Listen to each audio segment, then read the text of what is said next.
Small trees grow perilously close to the desert's edge. What's in that hole? The hole is deep, much longer than your arm. There appears to be a glass bottle at the bottom. Wow, do we have anything that could reach into there? Spoon? Spoon, really? I doubt it. No, you can't use that item. This huge tree stands at the edge of the desert, sharing its shade with a boulder beneath. It's too big for a casual shimmy. This is not realistic at all. It's not like the grass just ends. That's not how... Yeah, that's not really how deserts transition, it's true. Can we go up from here? It doesn't actually look like it. Maybe we can go to the right. Oh wow, this is pretty. More squirrels. Waterfall cascades from the slopes mountain, evidence that the man occasionally has good moods. Despite your closeness to the mountain, you have a sense of peace among these trees. Almost a mountain is part of the forest. Its flowers are pretty, but otherwise uninteresting. A rushing stream flows along the forest floor. Alright, well, it looks like you're doing it. Can you pick some flowers? And clash with your dirty tattered look? Or the forest feels tranquil, a rare sensation. Alright. Looks like there's really anything we can do here. Maybe wash our face. All the water in the stream not wash the toil from your hands. Maybe we can fill up our cup. If you want a drink, try a direct approach. Try the stream instead. Where's the stream? Alright, fine, I'll take a drink. Right on the water. All the water in the stream not washed it. Come on, I want a drink! I want a drink! Why won't you let me drink from the stream? You could do with a shower. Okay, let's do it. Are we showering? That's it. Can't go in the shower. Why would you need to be in the water? You think so? Alright, try it. Stream. The stream. Direct approach. Alright, that's it. I can't take it anymore. This stream is just not cooperating. Apparently we're not going farther with it. Oh, hey, this is where we saw that cloaked figure. Nice tree. You inspect the entrance of the cave, but see nothing but darkness beyond. It's the largest web you've ever seen. You shudder to think of what's on it. Want to find out? This is a pleasant area marked only by a dark opening in the hillside. A huge spider web covers the entrance. Alright. Spider-Man?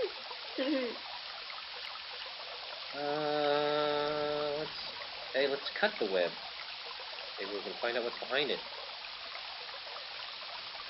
Hoya! Your aim is true and the deadly blade speeds towards the web. It passes between the strands and clatters harmlessly within the cave. Oh, yeah, that was really dumb. Why didn't he just cut it? He doesn't have to throw his frickin' knife at it. Maybe. Alright, let's try this again from close range. No, he automatically goes over there and chucks it. Right, yeah, I don't understand why he does that. Well, let's be dumb and just walk up to it and be like, go to there, we're gonna pull it apart with our hands. The only way is in through. The only way in is through. And that's fine, then go through. Come on. Let's just walk into it like an idiot. There you go. Oh my gosh, it's a spider! Ah! Well, it was to be expected that a spider of this size wouldn't just live off flies. Oh, ho, ho. Alright, I guess that's a none too subtle clue that we're not ready to go here yet. Alright, ooh, here's the beach. Like a great blue barrier, the ocean obstructs you. Cliffs section off this stretch of beach. Healthy vegetation grows close along the shoreline. Oh, let's go for a long walk on the beach, Goofy. Okay, yay! Not too long, you have to get back. That's right, before we get horribly murdered. Large rocks sit sunken in the sand. The stream cuts through the grass-bordered beach. The stream ends its journey here. Oh. I wonder what is to the west of here. Let's follow the stream. Ah, valley here, and the soft grass soothes your aching feet. If you take in the beautiful countryside, you find it strange that it could be home to that tyrant. The trees seem to follow the river on its way to the sea. Cave in the hill to the north. Yeah, I guess that's it for there. I know to the west. Oh, hey, we found the town. To the west is the place leading up to the mountain, I think. Something like that. Once the pride of the town, the library is now a forgotten shell. Yeah, okay. This house belongs either to a well-to-do family or to several poorer ones. Boxes have been stacked along the side wall. The door is boarded up. There's a note pinned up beside it. Note says, due to our decline in literate members, this library is closed indefinitely. Oh, that's sad. You can read, but that won't convince the door. Whoever boarded it up did an admirable job. Can we use our knife to maybe pry it out? You can't use that item here. Alright, well maybe we can check you and climb onto them, but then what? Aha, here we go. Now we're thinking. Despite the fact the window is ajar, it will not open wide enough to allow entry. There's a small brass latch on the inside, but your fingertips cannot quite reach. What about our knife? You slide the knife's thin blade through the gap and easily flip the latch. Oh yeah, like a pro. In we go. I didn't mean to rhyme just there. Alright, we are in the library. Literary. Accomplishments. Do we get an A on our report card? Yeah, I think we do. No, don't walk around like that. What's around here? This book has been left more recently, as in the last 20 years. This library's dark. You squint through the still and musty air. Alright, anything else? Rows of knowledge, local and wide, sit lost to an apathetic audience. Aww. Yeah, it's really sad. Yeah, that is sad. Evidently, Llewdor's book lovers shared an interest in large artwork. The stairs lead to a heavily boarded-up front door. Yeah, okay. Rows of knowledge, more rows of knowledge. Oh, hell, let's just take a look at his book on the floor. Oh, Blue, it's dangerous. The book from the library looks similar to the books that line the shelves of Manannan's study. Ho, ho, ho. Yeah, it's a magic book. Magic book. Is there anything else in here we can look at? What about the drawers, maybe? Necromania, compendium for compulsive coffin collectors. Serrated sensations, the secret to successful sword swallowing. Run on the rubble, a race from wreck to ruin. Shark in the shallows, dealing with demanding debtors. The tale of Snowflake and Flame, an ancient tragedy of extinguished passion. Gesticulation, enhancing humor with your hands. The World That Was, topographical accounts of the Rising. The book details how large most countries were before the oceans rose. Now there are thousands of islands cut off from their mainlands. Ooh, it's like global warming. How I Learned to Love Fire and Forget the Rain. Author is a resident of Daventry. There's no way you could pronounce the name. Building Better Battering Rams, the complete guide for gate crashers. 10-pint bowling. Apparently sobriety is not required. Half sails and full pails, surviving your first season at sea. Chops and blocks, an examination of expert executions. And back to Necromania. Alright, I'm just gonna make a joke about the gesticulating one. I saw this woman, and she had a bottle of iced tea in one hand. Instead of holding her cell phone with the other, she had it, like, pinned to her shoulder so that she could, like, gesticulate wildly with the other hand. I don't know. While talking on the cell phone. Yes, but the cell phone is, like, to her shoulder with her neck all cranked, holding the cell phone to her shoulder. And she's talking on the phone and just, like, flailing the other hand and holding iced tea. It's just the funniest thing. Yeah, it is kind of cute how people, They can't talk without using their hands. Yeah, people using body language even when there's no one to see it that they're speaking with. It's pretty funny. You have one hand for iced tea and one for a cell phone.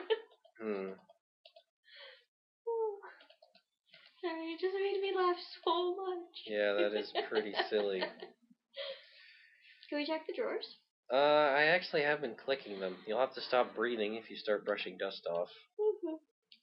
I don't think there's anything else really to do here. We're just supposed to get our book and get the heck out of here. Alright. Alright, so long, suckers. Or empty library, anyway. Yay!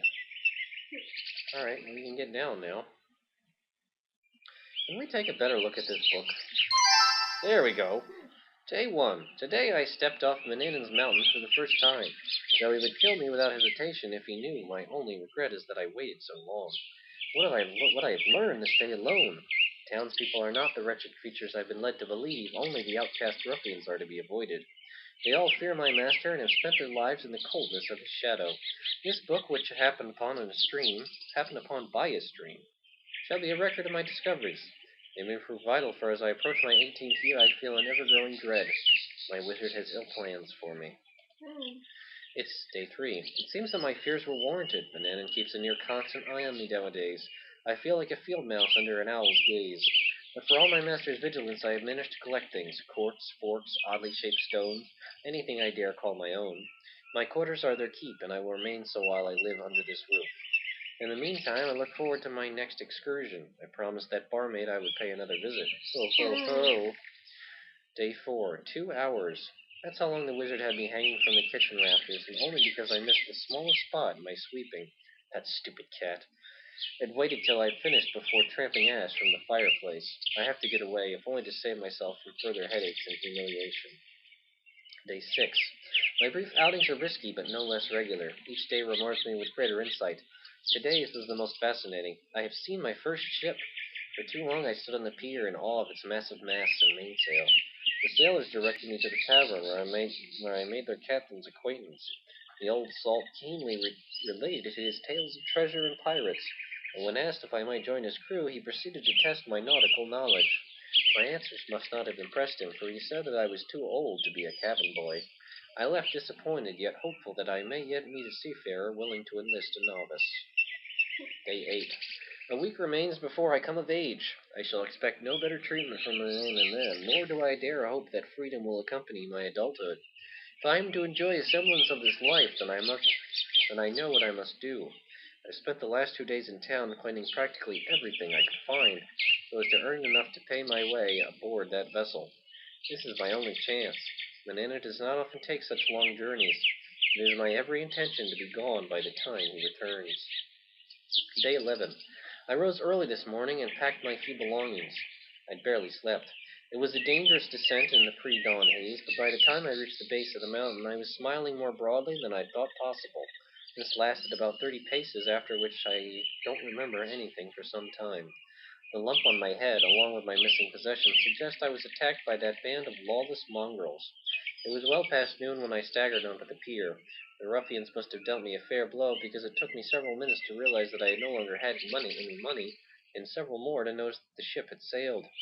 Manannan returned late in the evening, demanding supper. It is fortunate that he pays little attention to my appearance. With a pear-sized bulge on top and eyes redder than embers, I must have looked a sight. What is it that they say about clouds and linings? I don't know, but I found something today which lifted my spirits. While dusting Manannan's study, I noticed that a few of the books were attached to the shelves and made a curious sound when moved. After fiddling with them for a time, I was surprised to see a trap door open in the floor. How I managed to miss that all these years, I'll never know. Unfortunately, the noise has woken Manannan, and I had no choice but to leave this secret unexplored, for now. Apparently there's a symbol of what looks like a S with a circle in it. I guess a flattened arrow, or like maybe an arrow going into a tree trunk. I don't know. Let's say S K K K S S S